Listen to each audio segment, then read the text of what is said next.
साम्राज्य सामान्यांचा असामान्य आवाज।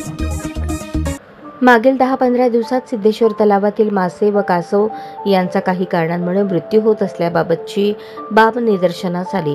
तलावातील पाण्याचा पीएच कमी झाल्याने पाण्यातील जीवांना ऑक्सिजनचा पुरवठा कमी झाल्याने त्यांचा मृत्यू झाल्याची प्राथमिक माहिती मिळाली आहे।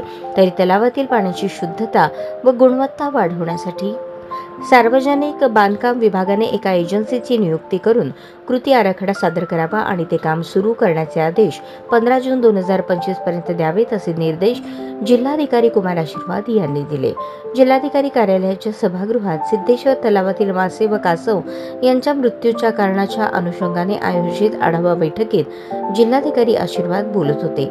यावेळी सोलापूर महानगरपालिकेचे आयुक्त सचिन ओंबासे, अतिरिक्त आयुक्त संदीप कारंजे, रवी पवार, सार्वजनिक बांधकाम विभागाचे कार्यकारी अभियंता मनोज ठाकरे, नगर अभियंता सारिका अकुलवार, सार्वजनिक अभियंता व्यंकटेश चौबे, जिल्हा आपत्ती व्यवस्थापन अधिकारी शक्तीसागर ढोले यांच्यासह अन्य मान्यवर उपस्थित होते।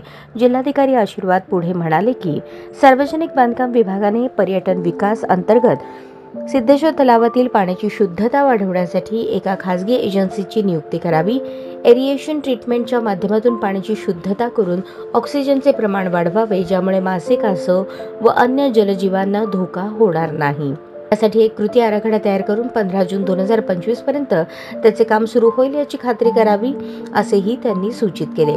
प्रारंभी या बैठकीमागील काही दिवसांपासून सिद्धेश्वर तलावातील मासे आणि कासव यांच्या मृत्यू होत असल्याच्या घटना निदर्शनास आल्या होत्या।